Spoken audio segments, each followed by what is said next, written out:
21 മാസക്കാലം ഒരു ജനാധിപത്യ രാജ്യത്തെ ജനങ്ങൾക്ക് യാതൊരു അവകാശവുമില്ല.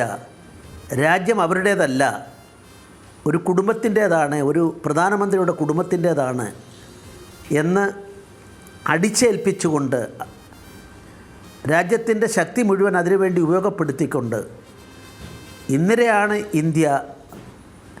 ഇന്ത്യയാണ് ഇന്ദിര എന്ന് അന്നത്തെ ആ പാർട്ടിയുടെ ഭരിക്കുന്ന പാർട്ടിയുടെ അധ്യക്ഷൻ പറയുന്ന സാഹചര്യത്തിലേക്ക് കൊണ്ടെത്തിച്ചു. നിരപരാധികൾ ക്രൂശിക്കപ്പെട്ട് ജയിലിൽ അടയ്ക്കപ്പെട്ടു. രാജ്യം ഒരു വലിയ അത്തരത്തിലുള്ള ഒരു വലിയ ജയിലായി മാറി.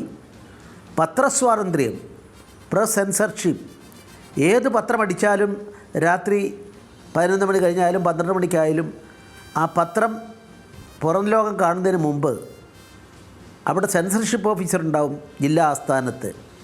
അവരൊപ്പിട്ടെങ്കിൽ മാത്രമേ, അവരനുവദിച്ചെങ്കിൽ മാത്രമേ, ഗവൺമെൻറ് അനുവദിച്ചെങ്കിൽ മാത്രമേ വാർത്തകൾ നൽകാവൂ എന്ന സ്ഥിതിയിലേക്ക് കാര്യങ്ങൾ എത്തിയപ്പോൾ കോടതികൾക്ക് പോലും ഒരു മനുഷ്യൻ്റെ വിലപ്പെട്ട ജീവൻ, ആ വിലപ്പെട്ട ജീവൻ സംരക്ഷിക്കാൻ ആർട്ടിക്കിൾ 226 പ്രകാരം കോടതിയെ സമീപിക്കാം.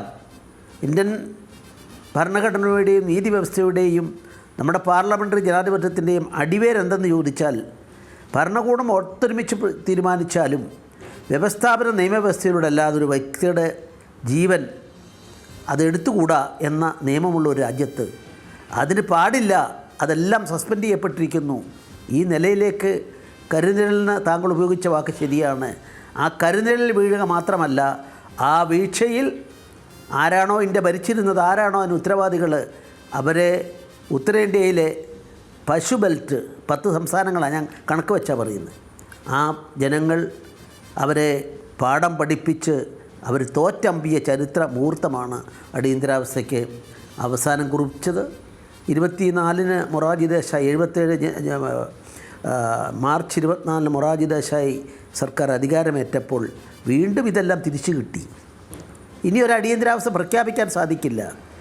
അതോടൊപ്പം തന്നെ അന്നത്തെ ഈ കാര്യങ്ങളെല്ലാം അന്വേഷിച്ച 48,000 പരാതികളാണ് ഷാ കമ്മീഷൻ കിട്ടിയത്. അന്വേഷിച്ച് അവർ 3 റിപ്പോർട്ടുകൾ നൽകി. ആ റിപ്പോർട്ടുകളെ മുഴുവൻ നിയമവിരുദ്ധമായി, അധാർമികമായി കുഴിച്ചുമൂടിയ ഒരു ഭരണകൂടമുണ്ടായിരുന്നു 80 മുതൽ. ഇതൊക്കെ ജനങ്ങൾ വിസ്മരിക്കരുത്. ഒരു ജനാധിപത്യത്തെ നിലനിർത്തേണ്ട ഏറ്റവും വലുത് ജാഗ്രതയുള്ള ജനസമൂഹമാണ്. ആ ജാഗ്രതയുള്ള ജനസമൂഹമായി മാറാൻ നമ്മളെല്ലാവരും ഒത്തുചേർന്ന് ജനങ്ങളെ എഡ്യൂക്കേറ്റ് ദ മാസ്, ജനങ്ങളെ പഠിപ്പിക്കേണ്ട സന്ദർഭമായി എനിക്കിത് തോന്നുന്നു.